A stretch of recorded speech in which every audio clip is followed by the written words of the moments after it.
Gerhard Herms, the Celts, he states that the word Tuatha occurred in many old European languages. The Celts had a god named Tuatha. The early Irish had the concept of Tua, both Tua and Tua, so it's all different spellings of it. Really meant the people. The people, and from this root emerged the word Tua. He's talking about the Celts that lived in Anatolia had a god named Tuatha. This has to do with the Celts that lived amongst the Hungarian plains. He's referring to the Galatans. And I would like to add, it's not just spoken. We can read about this Celtic father god known as Tuatha, or the Tuatha, or the Tua in early Irish myth. But you could also find it in the works of DAITHI. Not only is there early information on the Celtic father god Tuatha or Tuatha worshipped in Ireland, but around Anatolia that the Romans have talked about when talking about the Celts over there. And even though when it came to the Galatian Celts, a lot of times they were confused with the Gauls. So it is also seen that the Gauls would have had a similar figure or structure. And we can see the same structure in Iberia. We can see the same structure in ancient Britain when it comes to archeological. There's other deities such as Sucalis, Uranus, Essus. And we are also going to look into the lore of Ireland, an encyclopedia of myth, legend, and romance by DAITHI. Now, when talking about continental Celtic deities and how they are compared with the later Irish myths, you could also find it in the ancient Verdict beliefs as well. When you pay attention to the archaeological record, as well as earlier sources that was written by the Roman and Greeks of what their main worship was with their supreme god, you definitely see how the Vedic views and the Greek views and the Roman views all come together. There's some other stuff too from other groups of people during the Celtic expansion and Celtic migration, it appears. But now we're going to talk about the Dagda and Danu, and as the Tuatha Danann, where we have to do with the goddess by the name of Danu or Danu. We're going to start off with talking about the goddess Danu in Irish mythology, and I also will throw in Danu or Danu in Vedic mythology and her role there. Danu, the mother goddess referred to in the mythological cycle, and in some ancient diplomatics, the name occurs only in the form of Danu, earlier Danid, a reinfashioned nominative. This form was more properly the genitive, as the significant description of the otherworld beings known as the Tuatha Danann, which literally means the peoples of the goddess Danu. Danann is described in the early medieval literature as being the goddess of sometimes in a mythological Banduri, a Druidess. This goddess must have been worshipped from antiquity by the Celts for several rivers names in Europe. Most notably, the Danu are based on the Celtic word Danu. This would appear to have been the name of an Indo-European river goddess with a form such as Danyu, which survived in the figure of Danu, the river goddess in Sanskrit literature, and also perhaps the mythological Greek princess called Danaedes. He also then goes on and talks about Welsh texts of a goddess by the name of Dan, which I'll get into that as well. I also want to talk about Iberia. And since in his book there's references to the continental Celts, such as Iberia, this is not the first. When he's talking about these other names for Danu, these names are also found similarly in Iberia. There is a god and there is a goddess. One is named Bandu and one is named Bandua. And Bandu associated with Barvo and Belanos, and Bandua is his wife. And if we look into Iberian mythology of the Celtic Hispanic gods and Gaulish mythology, these names associated with Danu here in this book wouldn't be associated with Danu, but it would be associated with another goddess entirely, such as the Gaulish goddess Damona and the Gaulish god Belanos. So there's a lot to take away here when it comes from all of the perspectives here. Now, I don't know if you're familiar with Cautius and Nabia, but Cautius is believed to be a figure like the Irish Dagda, and Nabia is either going to be Danu or like the goddess Bowen. And then when it comes to the deities associated with Gaul, Dalmona would be her. So that would be the wife of Belanos.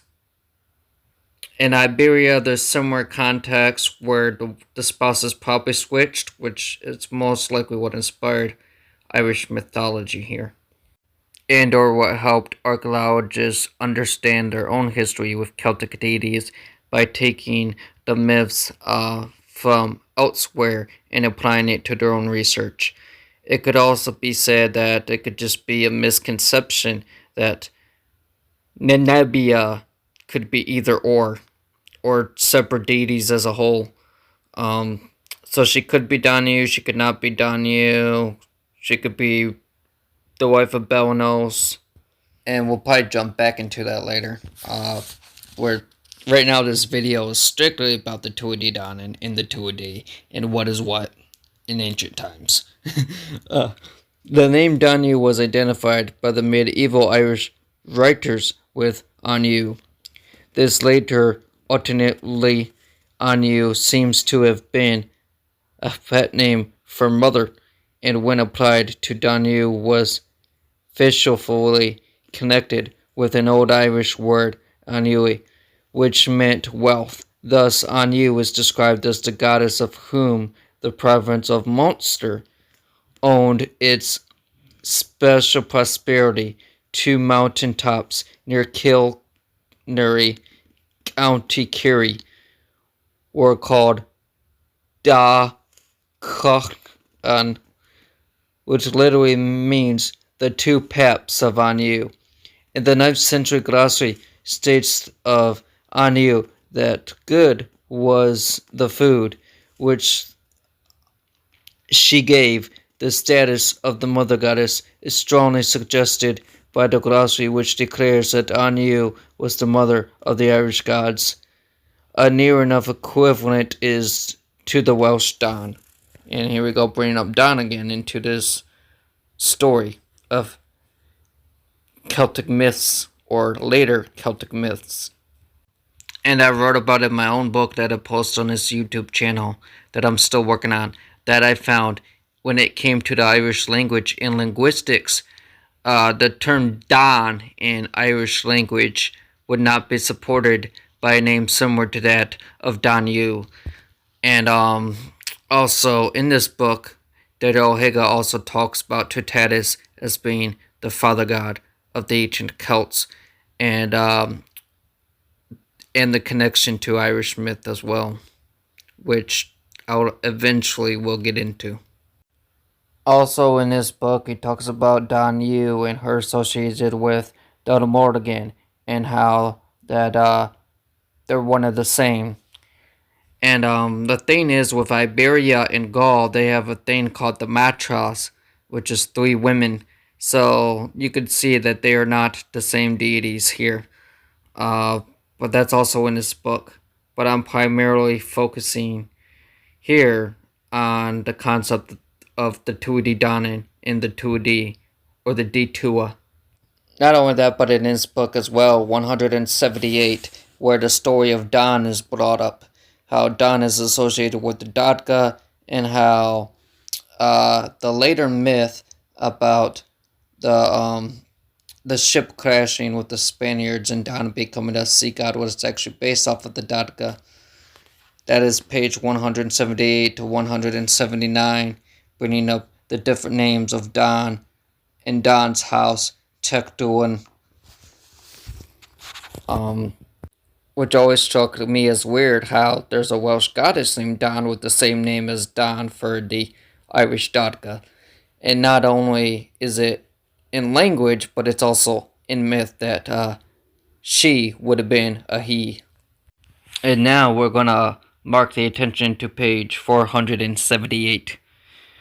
The Tuatha Danann, the principal otherworldly race in Irish literary myth. Their destination was taken by medieval scholars to mean the people of the goddess Danu was considered the mother goddess per se, the special patrons of human warfare, and it was natural to consider her performing this function for the gods also. Notice how he quotes se. And also earlier he brought up a specific region where Danu was worshipped and talked about, not all of Ireland. The divinities were often referred to as in shorter form of Tuatha. The destination is very old, although it's important. Irish is divine communities. The original meaning seems to have been more specific to the continental Celts, referred to as the deities by the same word, Tuatha. The god in the singular could accordingly be referred to as Tuatha, meaning he of the community. Thus, Tuatha were the patrons of specific human communities who were their devotees, representatives of communities. There was a natural shift in the meaning of their destination to the divine communities. The Celtic culture, in its westward expansion, was apparently reaching Ireland as early as the 5th century BC. So as we can see, the tribe of Danu, or people of Danu, or community of Danu would not be a thing in Irish mythology. If it was only found in the Munster cycle, and even so, it could not be said that would be a thing or not be a thing. And by these scholars and the top scholars in the field, it is obvious that it has to do with the Dagda, Don, Tuatha, Sucalis, Turanos, and other names of the Celtic Allfather figure. So, Tuatha Danann in Irish mythology would originally mean tribe of Don, or children of Don, or community of Don. Or it would be the Tuatha, or Tua, of people of community, of Tua, of Tuatha. And as for the Morrigan and Danu being the same, that I feel like has to do with the Vedic belief system on how the goddess Danu and the goddess Cardaversa, or Cardaversa Kali, who was also a consort to Keshapa, or Dyaus, who was a sky god of wisdom and sage, and who is also associated with vases and cauldrons, share a lot of similarities, such as both of them having to do with serpents. But perhaps that will be in my video about the Morrigan and the Matras. Like, comment, and subscribe. Hope you enjoy. And this concludes the topics of the Tuatha and Tuatha Danann. See you next time.